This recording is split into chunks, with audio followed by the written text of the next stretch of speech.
Alrighty, welcome back to the Exceptional Sales Leader Podcast. Darren Mitchell here, and I've got another very, very special guest for this episode. A very good friend of mine from the other side of the world, Mr. Paul Ruppert. How are you, Paul?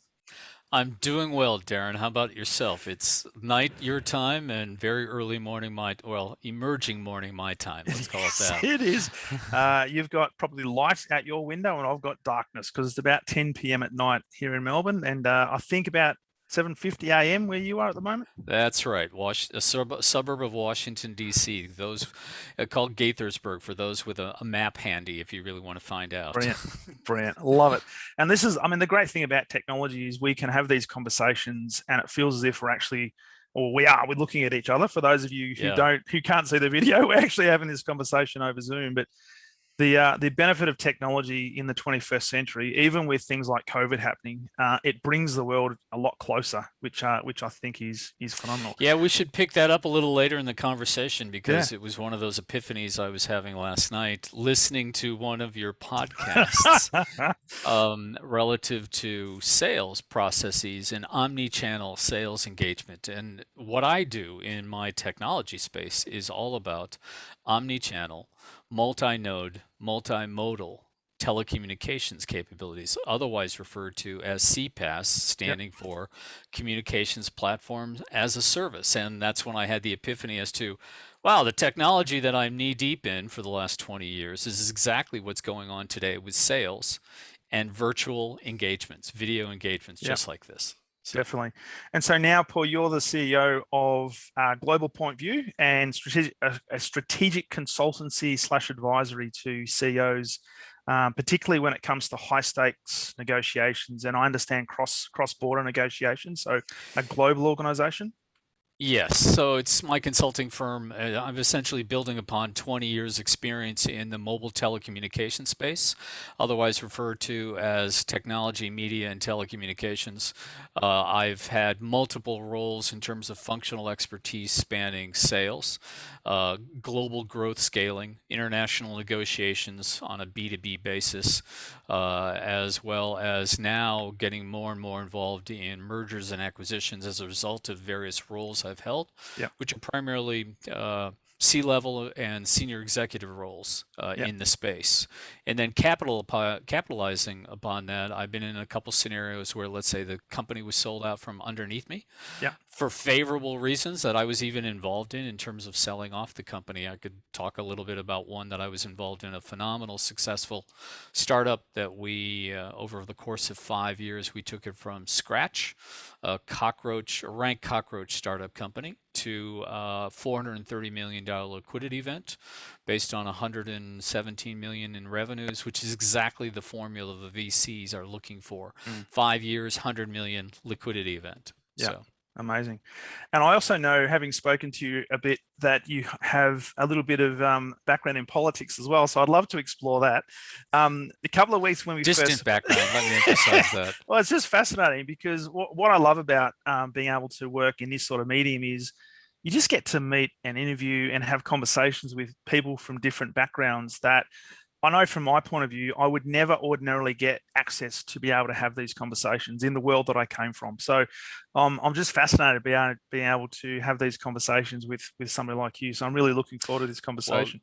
that's very gracious of you. Someone like me, I'm just another average guy and, probably work too hard and don't spend enough time with other things, but, we end up where we end up. We go through our journeys. Well, you were saying, of course, that you're up at 4:30 this morning your time. So I'm sitting here thinking, my God, I'm just about halfway through my sleeping pattern at that time. Well, yeah, to counter that though, I did point out that there are nights where I'm going to sleep at 9:30 or 10 o'clock. True, true. So, but my Fitbit points out that I had a good sleep. So, mentally I'm like, okay, 5.5 hours, but it said I did okay. Sensational, So, sensational. yes, yes. So, Paul, what I love to do is explore a bit of your background. And the last time we spoke, you shared with me how you started off in sales. But for the listeners, if you can just give us a really short overview of your background, and without going into too much detail, because I would like to explore different areas, and what's led you to what you're doing now. Sure. Well, let's start off with, let's say, the the professional private sector experience I have, which goes back to about 20 years, as I mentioned, in the telecommunications, media, and technology realm, where I've held C-level roles with mobile network operators, messaging service vendors, and messaging purchasing enterprises, where I've held functional experience spanning product development, sales management that we talked about, global growth scaling, corporate development, mergers and acquisitions, as well as what's called post-merger integration of those acquisitions. I've been involved in probably about 15 different deals spanning from about 6 million to 60 billion. You say You know, and in 60 billion? 60 billion, yes. I was inside a mobile network operator, Wow. so the telephone company, Yeah. and this was in 1998, and we were so for a little history of the telecommunications business very quickly. There used to be AT&T, otherwise known as Ma Bell, for almost 100 years in the US, in the United States, and there was a legal decision that was essentially all about antitrust, and Ma Bell was broken into 7 different sisters. Those were all very large entities in and of themselves. And I Mm. worked for one that I helped launch one of the first what's called GSM operators in North America. Where you are, that's just like Telstra or Yeah. Optus. Yeah. And so I helped launch that company, and I came in as a business development director, exiting my earlier career in the political world, which is how I landed into this. And oddly enough, about 8 months later, we bought another company called Ameritech, and this was a company called Pacific Bell Mobile Services, or Pacific Telesis was the actual term. And we bought Ameritech, which was another one of these 7 sisters, and that was a $66 billion deal. Mm. Over time, that company, we got acquired by another company a little bit farther downstream called Southwestern Bell Corporation. Southwestern Bell essentially knitted together those 7 sisters again and rebranded itself AT&T. Okay. So There you go. that was a very quick, 30-year synopsis of the telco space in the US. But to your point, what I've been doing now, building upon that experience, whether it was sales, product development, innovation, global growth. Excuse me.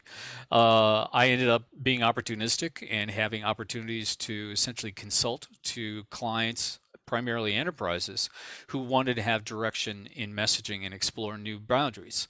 Mhm. My first client, in fact, was a small company at that stage that was trying to figure out how messaging could fit into their social media service. My first client was Facebook, and I helped Wow. put together the initial stages of Facebook's approach to messaging. This was in 2008, mind you, a long time ago, and Yeah. as things go. And then from there, I was able to build out fledgling consulting. I am essentially a business services entrepreneur in the context of being a one-man band. But I've had clients that included Western Union, MasterCard, LivePerson, which is a large customer care engagement firm, as well as startups, private Mhm. equity, and VC firms. So that's kind of the arc, Now, I except for understand. the earlier political career that you were Well, alluding yeah, to. But I do want to explore that, but I also want yeah, to explore, because this topic, this episode will be probably titled something like "The Shop Floor to the Boardroom," because I know sure. that you started out selling Yeah, stereos, and the story you told me a couple of weeks ago, I loved, in terms of the training you got, but also the first sale you made. of Before course. we do that, I also reading that you've got, is it true you got 2 patents in Yeah. relation to global text messaging? Yes, I do. So can you tell us a bit about that? I'm really curious about that. Sure.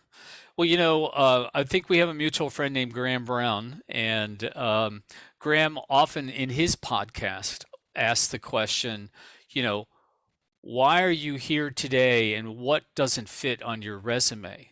Well, to your point, developing a technology patent doesn't fit my resume profile, which, let's just say, undergraduate from Washington University in St. Louis in political science, and then having a career, as I mentioned, about 11 years in the political world and policy world, and even a graduate degree from Harvard in public policy doesn't really fit with the fact that I have a patent. But because of my engagement in telecommunications and embracing the opportunity of joining this, as I said, a essentially foundling opportunity, even though it was a startup, but it was a startup with about $3 billion spent to be able to go off and get licenses in California, in Yeah. Washington Yeah. State, in Oregon, and Nevada.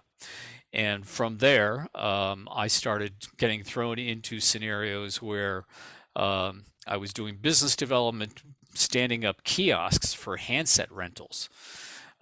So that if you were getting off a plane from Sydney and you were flying into San Francisco, you would find out, even though that you were using a GSM radio format phone, that back then they didn't have interoperability between the Yeah. standards in Australia, in Europe, and the United States. Yeah. So to be able to serve you as an inbound customer, because we were going to be charging Telstra for your activity, we would then have these rental handsets. So that was my job, to be able to go off and develop these kiosks, stand-up shops, as they're called these days, Yeah. in the various airlines. But we just talked about an acquisition, which is a reality, and the corporate ripple effect of that oftentimes is riffing. And I walked into a meeting thinking that I was going to get a package, even though I'd only been in the company for about 9 months, and found out that they wanted me to move into into product development. And my response was, well, I'm not an engineer, because I was surrounded by engineers who actually did the product development. Yeah. And there was this guy who was from Texas, because Southwestern Bell Corporation was operated out of Texas, and he was wearing cowboy boots and a suit. Does he have a hat on as He well? didn't have a hat. He wasn't that far. He was, this was Pleasanton, California, which is essentially the Bay Area of San Francisco. He would have stood out more than he did already. But it was all about symbolism. I mean, the reality, I've seen that symbolism before in my earlier career. And he was like, no, we'd like you to stay on. You've done a great job. Technology is changing, so we're not going to really have that business unit, but we'd like you to do product development. And we really don't want engineers to be running product, because they get swooned by the technology. Well, I walked into that job knowing nothing on the technology side, so I started boning up and learning as much as I could. And Perfectly ironically, qualified. yeah, the reality, I think I may have mentioned in our earlier conversation, was that out of about 200 people in this company, there were only about 10 who actually had prior experience in the mobile telecommunications field, because this was not something that was readily available in the United States at that time. It was, proverbially Dodge City. So they were hiring for talent, not for experience. And my boss who hired me had come from Sega, which was a gaming company. Yeah. His boss had come from Gillette. And I had a guy who sat next to me in our cubes, our prairie farms, as they were called back then, or prairie dog farms. And he was the only guy that I knew in the building who actually had prior experience. And he had come from the UK, where he had been working for a company called O2, which was a mobile telecommunications company. Yep. And ironically, he had a great career. He ended up leaving the United States, went back to O2 in the UK, and became eventually the CTO of O2 Telefonica, which is a big bloody job. Huge. In Absolutely. terms of corporate companies. So that's kind of the patent piece. I was in a startup, as I alluded to earlier. And in startups, you're always looking for intellectual property that you can turn into a resource and asset in terms of value on the back end. Yep. And we were sitting around a table, and myself and another engineer and my boss, we were all kind of throwing around ideas. And I said, well, why can't we utilize the North American standard, apply it to the European standard, and then start to promulgate this globally? And it was like, that's a great idea. Let's figure out how to do that. So myself and my colleague, who was the engineer, we applied those skills and capabilities and understanding of how messages were sent from A to B anywhere around the world, and that's how that developed. Amazing. And that company, in fact, as I mentioned, we went from rank cockroach startup. It's a great story in and of itself. 5 years later, I owned about 62 million out of $117 million in revenues.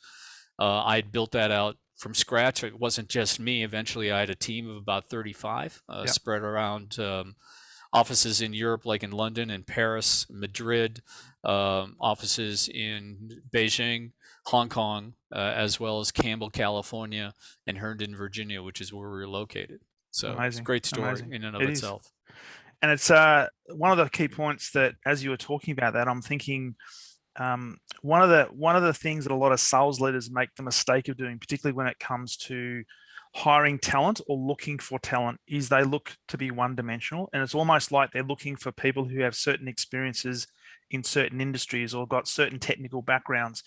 From what you were describing, there was only one person who went on to become the CTO of O2 who had a background in that sort of technology, but everybody else came from a completely different background.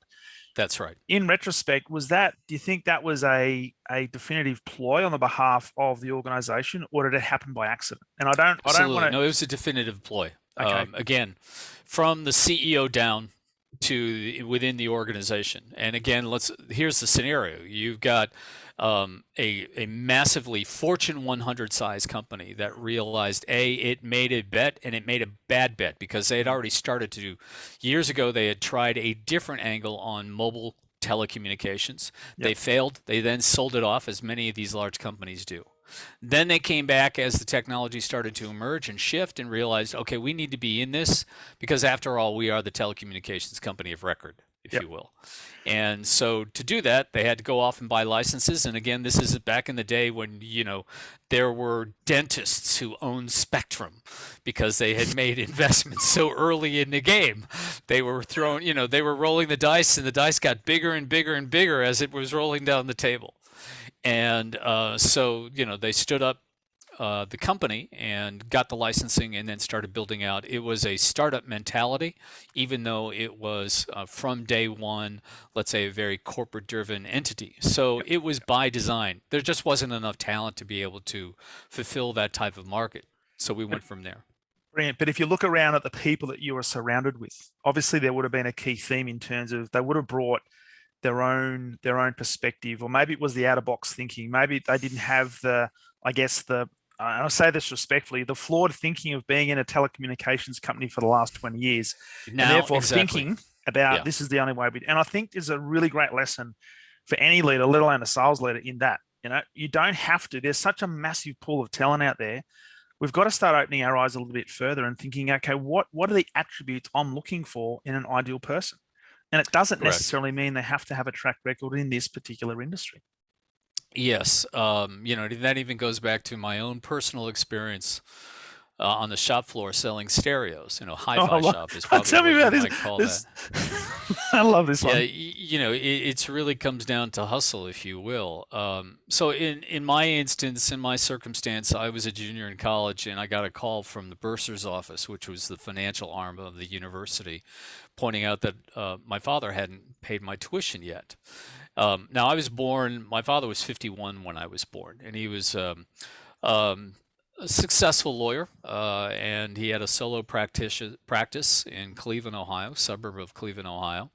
I worked at the university for pin money and things along the way, just because it was my mentality, and I still want to go out on dates and things like that. And so it wasn't like, there was the red carpet was rolled out. So I get the call, and jumping ahead, realized that this was probably the first stages of dementia that my father was developing. Okay. So I had to very quickly pivot in the context of, Jesus, how am I going to support myself? I was lucky enough that I had a girlfriend that is now my wife, and has been for almost 30 plus years. Wow. And we figured out a plan, and plan forward was, okay, I got to go find a job. My first job was as a teller in a credit union, the St. Louis Teachers Credit Union, and did that for about 4 or 5 months. But every Sunday, I would open up the newspaper. Wow, now I'm feeling really antiquated. To I the remember those. want ad section, yes. And I saw one that was a want ad for stereo sales, and it was for a regional hi-fi shop. And I say regional because I was in St. Louis, Missouri, and it spread from St. Louis to Atlanta, down to Miami, down to Houston, and back to St. Louis. And it was about 20 different stores. So this was not a small play. It wasn't well known like Radio Shack or something like that, but this was just stereos, car stereos, everything that might be related to audio files. And so I put in an application and ended up getting hired to do that. I was not a stereo guy. Yeah, I owned a stereo, but I was not like, oh, I'm really into this stuff, so I'm really going to go off sell this. Oh, like stereos. Oh, I've got one. Might as well go and sell them. Yeah, yeah, exactly. But what it did offer me was, and I remember being hired by the regional sales manager. He said, "Look, if you're really good at this, you can make a lot of money." Because it was like selling cars. Yeah. It was all about being able to be flexible, crafting the right deal, getting the right margin, finding the right spiff, being able to position that while still being able to meet the customer's demands, Mhm. their interests, and also guide them through that journey, that buying journey, and doing it deftly. Yeah. Now that's a very analytical, middle-aged man's perspective of what somebody at the time was around 24, a 24-year-old guy, and that's I was selling with and competing against. But the bottom line became, I walked into that, and back to a core aspect of selling is grit and resoluteness. Some might call it persistence. Um, I did not sell anything for about 6 weeks. Mm. And the same guy who hired me was, we had gone through, believe it or not, 3 weeks of training. We talked about this earlier. 3 weeks of training to sell stereos. I mean, Yeah. that would just be just so mind-blowing if anybody did that now. Well, But I know for a fact, sorry to interrupt you there, but I know for sure, a fact there are a lot of companies that hire a salesperson, they'll give them 2 days training and let them go. yeah. 3 weeks before they let you see a real customer is phenomenal. Yeah, and the way this was all played out was, again, this was a different era. We had manufacturers reps coming in, talking about their product. This was again a very large entity, Mm. and so whether it was Pioneer, Technics, Bose stereos, those are the ones that I remember the best. Marantz, this is really going into a very dusty file, but that was part of the training as well as sales processes. So, we were talking about this earlier. I remember reading Tom Hopkins and something to the effect of, the art of great sales or something like that. I remember from that book was always tell, don't sell. Yeah. Which of all the things, is nice, terse soundbite, and that's kind of ingrained into me, as well as a lot about story aspects. Mm. And then the usual stuff, which is qualify, tie down, power close, subliminal close, all those different things. And as I was going back to it, I was not very effective. And even the regional lead, he was like, you're doing all the right things. I'm not sure. Maybe it's just the dynamics of when you're working on Friday nights or whatever. Let's move this around. And then finally, I closed my first deal I remember the woman, she was about middle-aged. So she was probably about 20 years older than I was at that stage. And she just was really, there was this aspect of reading her. There was this hesitance. I just couldn't move her across the tape. And finally, I was able to say, so, what is it that I can do for you that will, allow you to be able to walk out tonight with a stereo? And she's like, I'm really afraid that I'm not going to be able to install it. And I'm thinking to myself, okay, what can I do? And I realized that we had a truck assigned to the store. Yep. Now, the truck was not for delivering and installing stereos. The truck was essentially moving product to other stereo stores around the region, in the area, which was around 4 stores or so. And maybe they had other things, but it was never like, here's a feature that a separating differentiator that we do that no one else will do. And so my light bulb went off and realized, well, how about if I install it for you? And she was like, that would be great. Let's do that. I didn't even know if I could do that. Well, ask for forgiveness of your boss afterwards rather than That's right. permission beforehand. So I went to him, and he was, like all of maybe 29. I remember his first name was Matt, and he was like, "Yeah, sure, I don't have any issues with that. We could do that. Don't worry about it. Go do it." And so that night, after the store closed, went in, even the security aspects of how people live these days. Nobody Yeah. would be like, "Sure, come on down to my house. You can put it over there in the corner in my living room." I'm like, wow, okay, this is really something, or wow, what a dump. Who knows what you'd be getting into. But it was, as I say, this was in suburban St. Louis, Missouri, so there wasn't like any great physical risk to me. But that was the dynamic. Now, I finally sold that, and then by the end of the year, which was around 7 months later, is my recollection, I was the number 2 performing salesperson in the company, the entire company, which is about 200 or so salespeople. Wow. And that was driven by my motivation, which was I want to go back to school. Yep. And I had options that I could have gone back to where I lived in Ohio and gone to, let's say, Ohio State or other options. But I resolved that no, I got into this place, this particular institution. I'm going to ride it out, and this is where I want to finish because in the long run, this will be better for me. That may have been a stupid decision because it took a little while.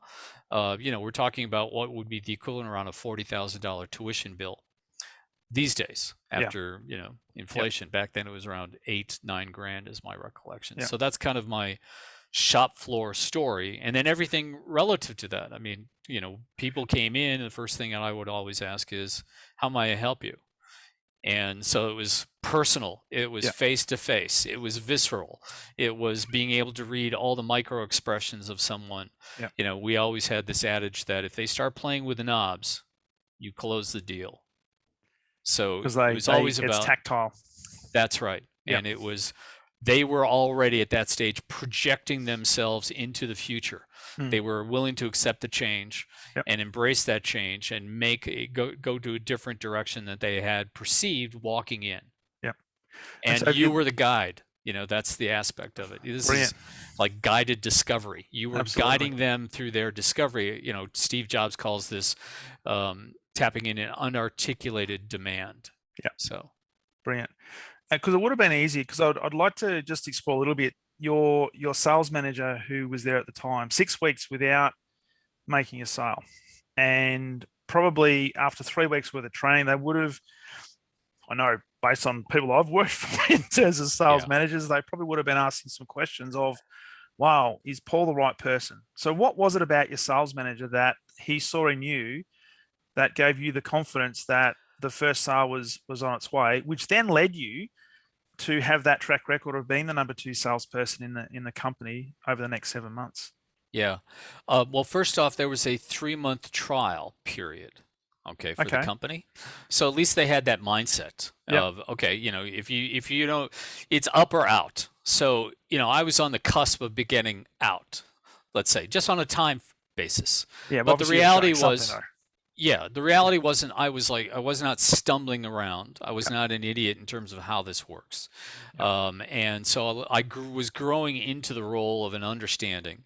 And, I was also I was willing to make the commitment to do that. So flexibility in terms of timing and likability, not that I'm looking to be liked, but in the sense that they saw that I was doing all the right things, being flexible in terms of the time, being able to follow the process and adhere to the process, because the process at the end of the day will save you.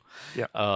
And again, back to, I remember the conversation with the GM, that Friday. It was like, I'm not sure why this is happening this way. You have these skills. So let's just keep working at it. And it turned. And when it turned, it became almost a waterfall in the context of, okay, maybe it was inner confidence that I just didn't have at that stage that I've kind of buried over all these decades. Who knows? It could be, but it's an interesting story because and I'll ask you this direct question: how many times in those first few months did you think about quitting to say, you know what, this is not for me? Yeah, I don't. I'm sure I did, but in that context, it was sink or swim. And so that's where I was persistent, and not to diminish, the environment of working in a credit union, but I knew that was not for me. Okay. I mean, No, nothing, just no disrespect to the credit unions at all. yes, there are some people who have a passion for anonymity. I was not one of them. And that also fed into my perspective going forward.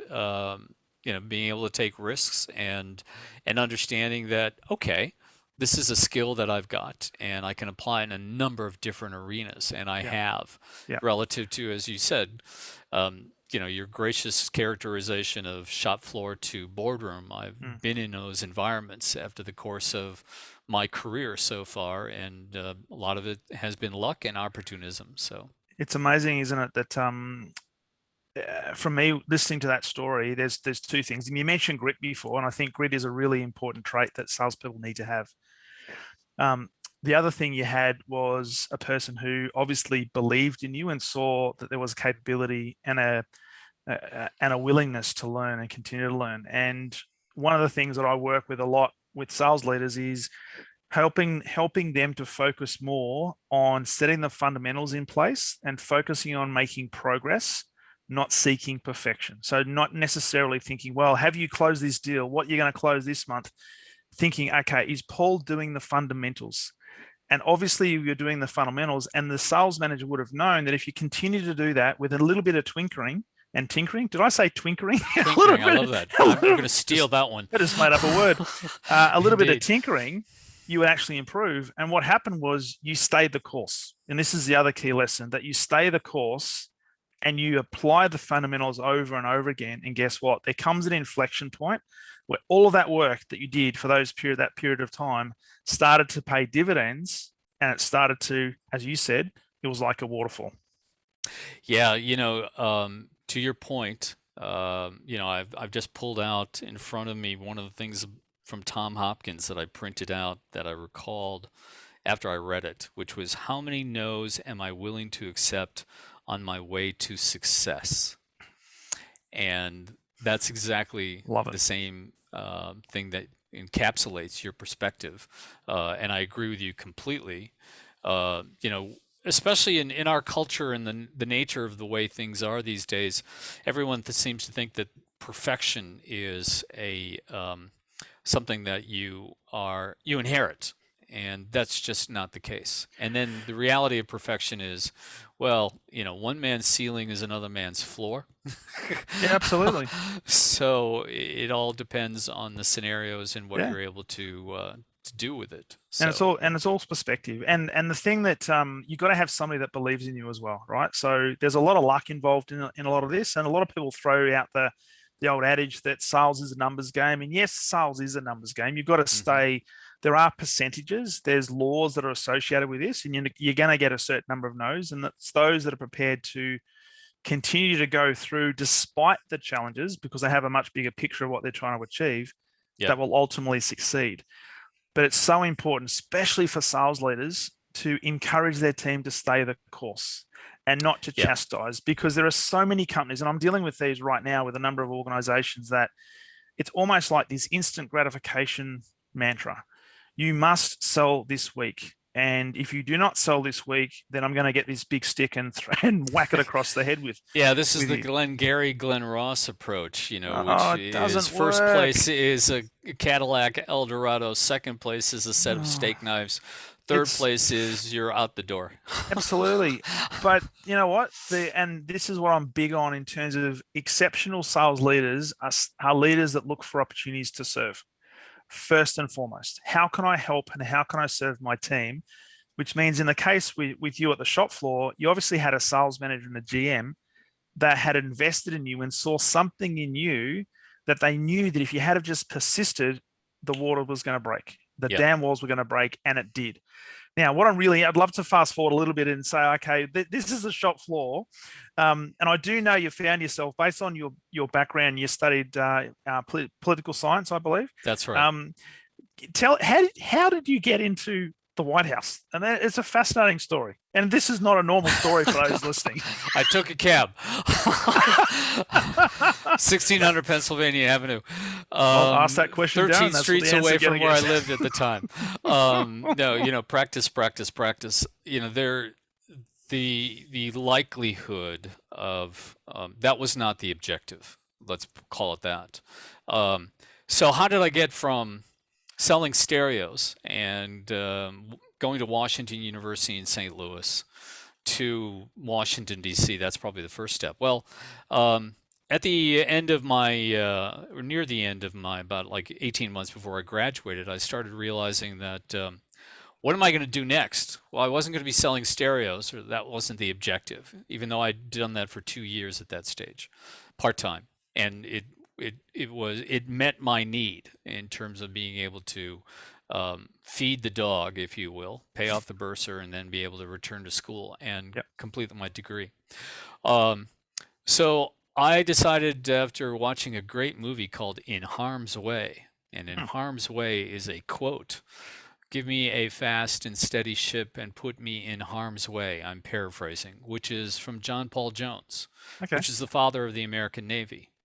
Right. And the movie is all about, essentially, about a 2-year period in World War II, right after Pearl Harbor.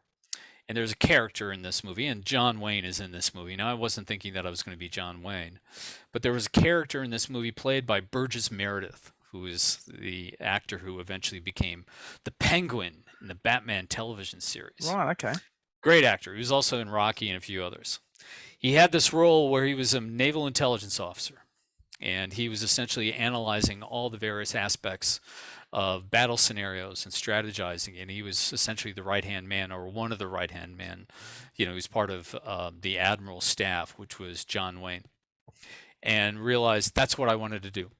Go be a naval officer and become a naval intelligence officer. Well, I'm really about as blind as a bat. And there were no wars back then. This was in the 80s. And the Navy said no.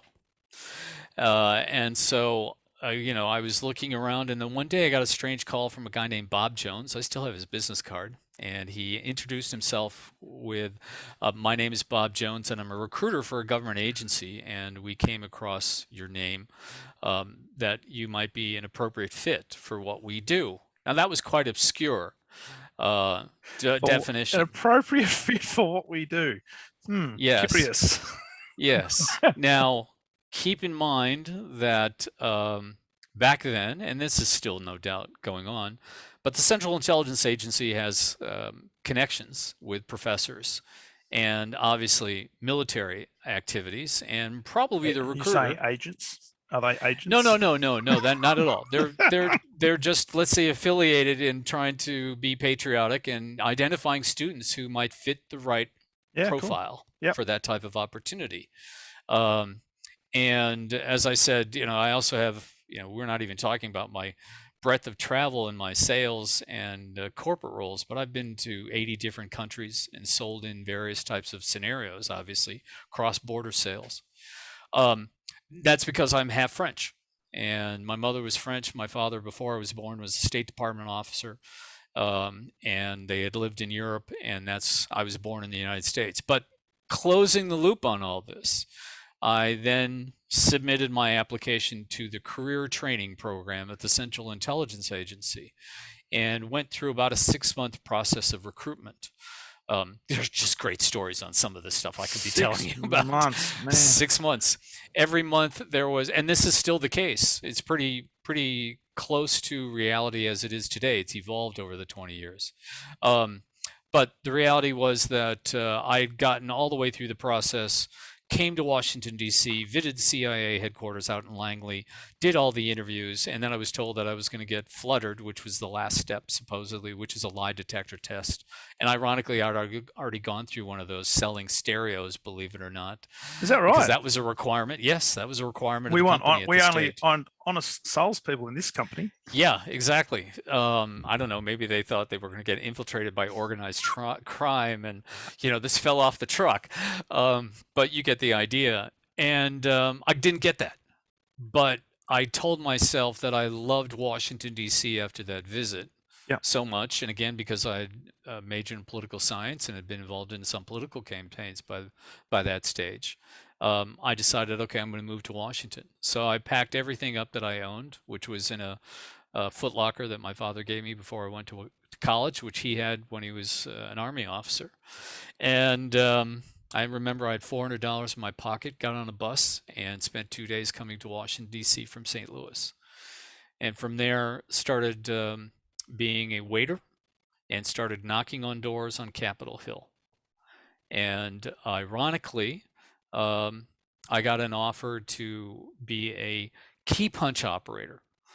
So you have email, excuse me, not email, but today, back then you had real mail, snail Mm. mail Yeah. coming in, constituent requests, problems, things like that.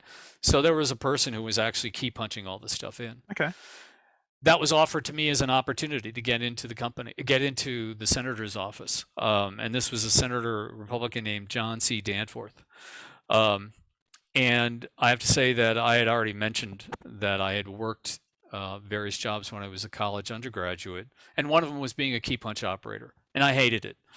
And it was at the business school. I remember it was for the MBA program, and I took these little postcards that they got. I would key punch their addresses into the system, and then they would get a follow-up like applications. I hated that job and was only doing it for about a month.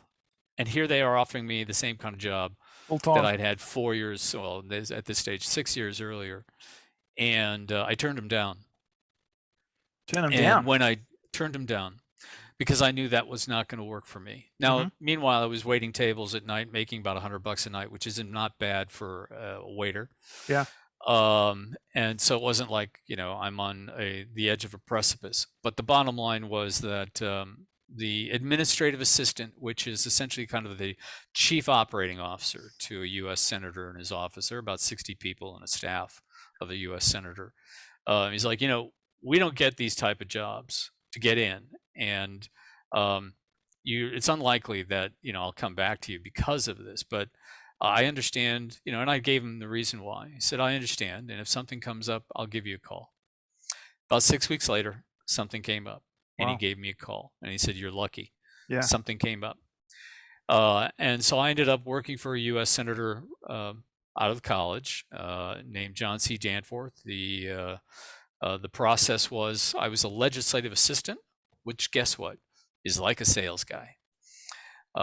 And you are essentially looking and trying to recruit support for your senator's legislation amongst other staffers and amongst other members of the Senate, because you do have meetings with them occasionally, but mostly it's other staff, other offices, as well as answering constituent problems and working with the constituency group inside the senator's office to manage the government. It was one of those things as to I learned very early from day one. Same guy who hired me, the administrative assistant, who was training three of us. The other two guys went on to, no doubt, successful law careers at this stage. I remember they went off to go to law school afterwards. And he said, in the context of what you're going to be doing, you're going to be looking to influence others, but you have no authority to do that. But you have responsibility to the senator and responsibility to the constituents to do that. And I was kind of like, what do you mean? And I remember him saying, you're 3 calls away from a meeting with a cabinet secretary. And at 24 at that stage, I'm like, what? What do you explain this to us?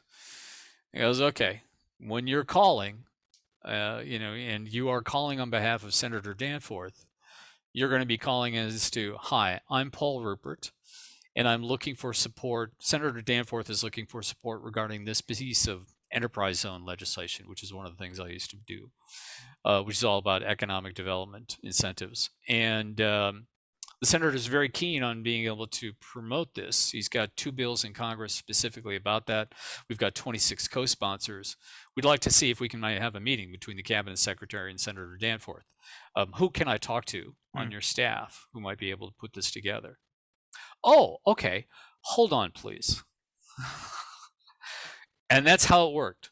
The door was opened. And I will say that the caution at the time was, or at least my observation, there were some people who thought that they were the source of influence and authority and became quite arrogant at the point of being mid 20s. Yeah. But the reality was all the power is derivative.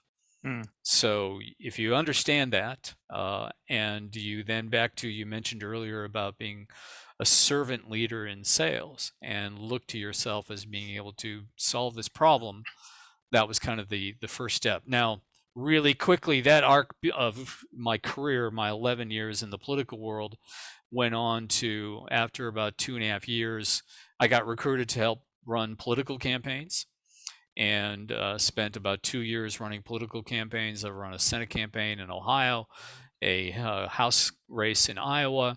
I was a regional political director on a presidential campaign. And then as a result of meeting people, it's like the mafia. I mean, once you're in, You you're can't in. get out. That's right. You can't get out. And be And careful of the even so horses. much so, I mean, even so much so, I went off to later on. I'll go here. So by doing those things and being at the forefront of this type of activity, where you are literally at times sitting next to a United States congressman who is going to be speaking at a fundraiser for your your congressional candidate, or spending 3 hours with a U.S. senator because you're driving him around. Well, you talk to people; they talk to you. So tell me, how is it that you're driving? Where are you from? You're from Cleveland, Ohio, but you're in rural Iowa. How did you get this job? This is from a senator named Charles Grassley, who's still there, from Iowa, and so he's doing what he does. And so you start seeing and getting a lot of people and doing the networking, which is also inherent in the political world, which is also selling. Let's Totally. be clear about that. You're selling Totally. yourself. You're selling relationships. You're also being a servant in the context of, this is something I'm really interested in. It might be policy driven. It might be political driven. It might be ego driven. Who knows what the motivations are? Yeah. I thought that I had the right motivations, but as a result of that, I ended up getting a political appointment, or I helped this was in the Department of Labor with Office of Federal Contract Compliance Programs, overseeing all of the federal contracts, government contracts. And, essentially my role was to break the bureaucracy so that it could be easier for businesses to be able to get these kind of contracts. I was the chief of staff to the program. I was working for a guy who had run for lieutenant governor in the state of Illinois, who had been a prior state senator. He didn't know anything about, quote, how Washington works, unquote. But by that time, I had already understood the political side, the policy side, and also had experience on the Hill. And that's how you end up getting broader and broader exposure, broader and experience. Later on, back to how, it's like the mafia. I literally got a call by a guy named Andy Card, who at that point was a state senator in Massachusetts. I got this call after, as I mentioned, I got trained to run political campaigns.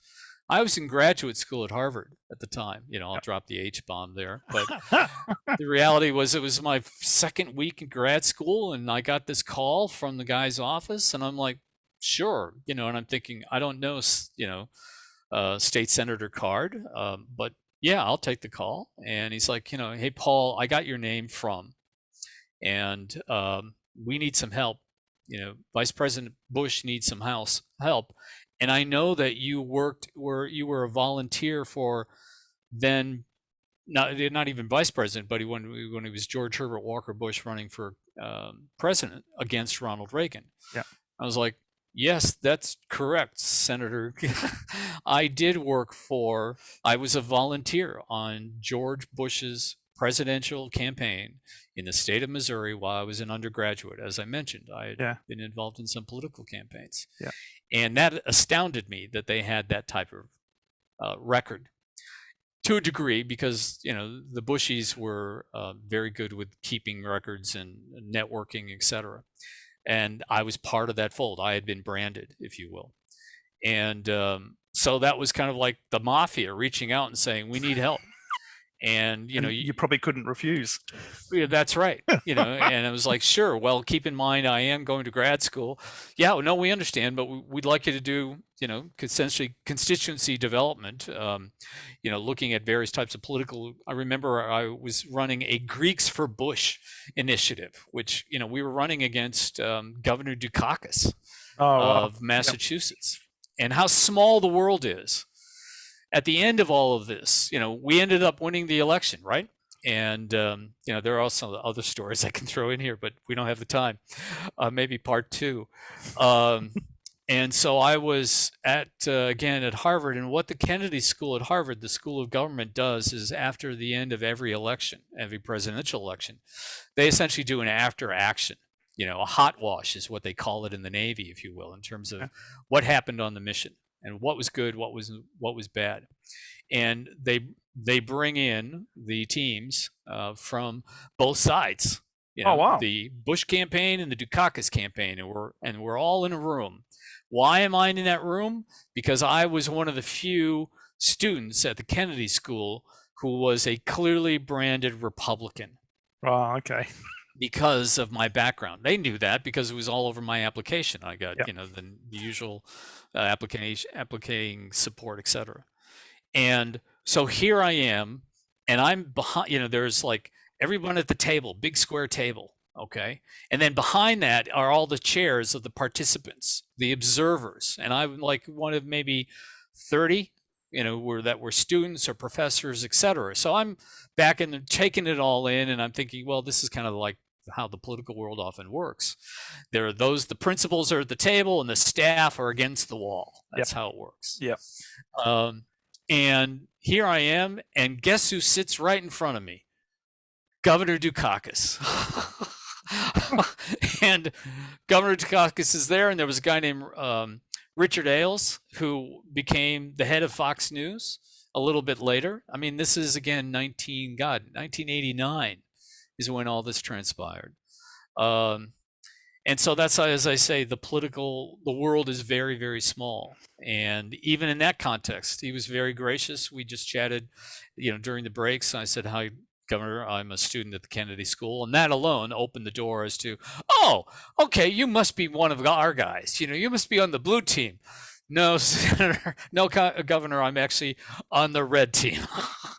Well, good. I'm glad you're, that was kind of the nature of the game. Brilliant. And from all of that, because there's a lot of gold nuggets in there in terms of influence and sales. Yeah. If you look back on that career and what then led you to what you do now, what would be one or two key lessons that you still take with you today? There's so much. It's a mosaic of a picture in the context of all the different little elements that combine and then coalesce and become synergistic in terms of what you do today. To break it out, I wish I could say there is one thing, but the reality is that how I was trained and the experience that I had, I've also, again, we were talking earlier about micro expressions as well as story. We really haven't talked about selling is story. There's a great quote that I just discovered last night, which was, a story is the shortest distance in turning a stranger into a friend. Love it. Okay. And that too is the dynamics of the political world. You have an abstract and you are trying to sell the abstract almost as though it's concrete, but it's not. What is leadership?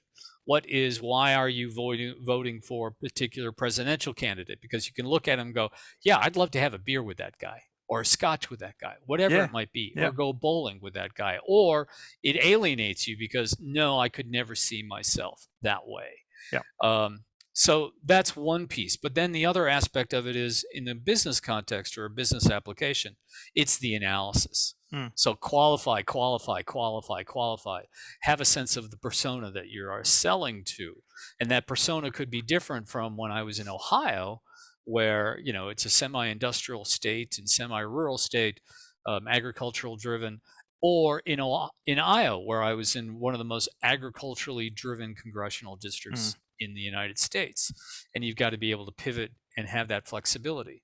Yeah. The thing that the stuff that jazzes you along the way is as much, this was illuminated to me by a coach that I had, a business coach, career coach. And she pointed out to me in the context of, Paul, you love the international opportunities that you've been involved in. Now, granted, as I said, I'm half French. As a child, I used to Yeah. go to Europe with my mother. And then by the time that I was around 7 or 8, it became the Grand Tour. We weren't just going to Paris or La Rochelle, which is where my mother's family was. My family is.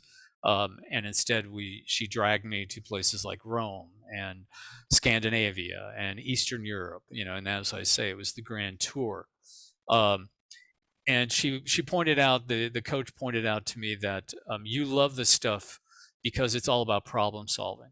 Yeah. At the moment, problem solving. And I'm like, well, okay, explain this. Well, you said that you love to do this presidential advance work that you used to do, which is planning everything down to, as we were talking about earlier, down to the second, down to the yard in terms of their location. And the principle going, getting off a plane, getting into the car, getting to the event, having the speech, meeting the right people, talking to the right media, making sure that all the security is in place, then egressing them out, getting to the plane, sending them off to a colleague of yours that is doing the same thing in 2 hours when they land, and do the same thing again and again and again.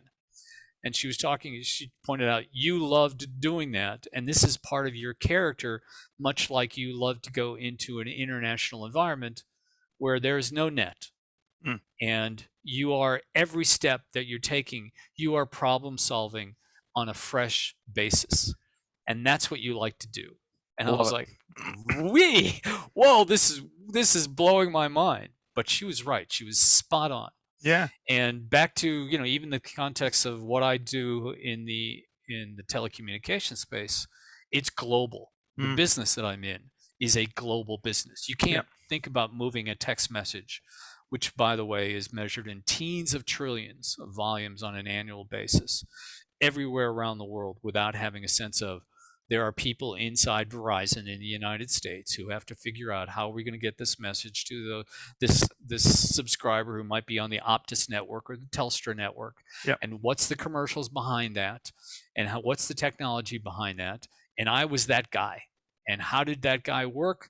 He had to get on a plane, and he would spend 2 weeks in Asia, 2 weeks in the States, in California, and then 2 weeks in Europe, sitting down with my colleagues at all these other various entities.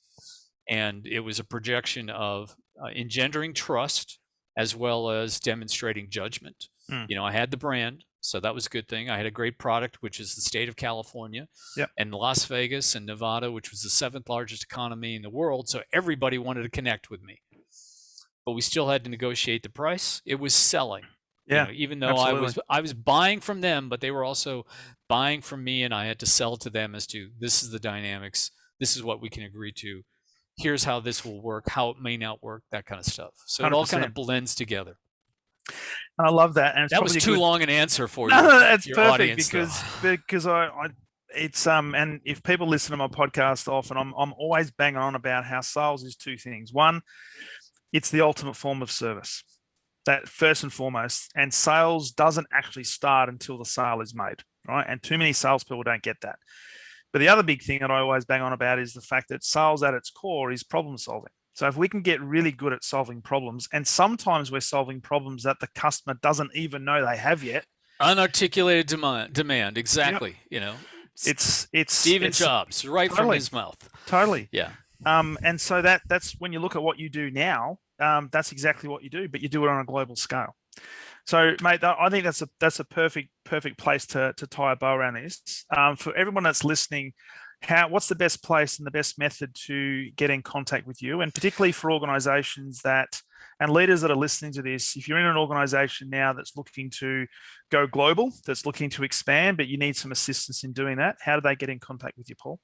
Yeah, the easiest way is obviously through LinkedIn. I'm listed as Paul. R is my middle initial. Ruppert, Ruppert, or you can reach me directly at Ruppert, Ruppert, at gpvltd.com.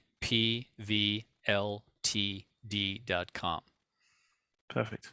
Perfect. So what I'll do is And we'll I'd put be those in happy the. to have a no obligation telephone call to see if there's a way that I might be able to assist them, just as you pointed out, in terms of not only expanding their capabilities beyond their own region, internationalizing their solutions, or alternatively being able to figure out how to open other markets like North America, Asia, and Europe, which is my forte, but I've done business in every region of the world. Yeah. As well as looking at opportunities for inorganic growth. That's really kind of what my practice has been focused on these past like 2 years, primarily because of the dynamics of the space that I'm in. It's Yeah. quite hot, a lot of consolidation going on. Brilliant. Brilliant. Awesome. So what I'll do is we'll put those links in the show notes. And if you are interested and you've got a need in that space, Paul is the man to talk to, because not only is he the master problem solver, he's also got some great connections.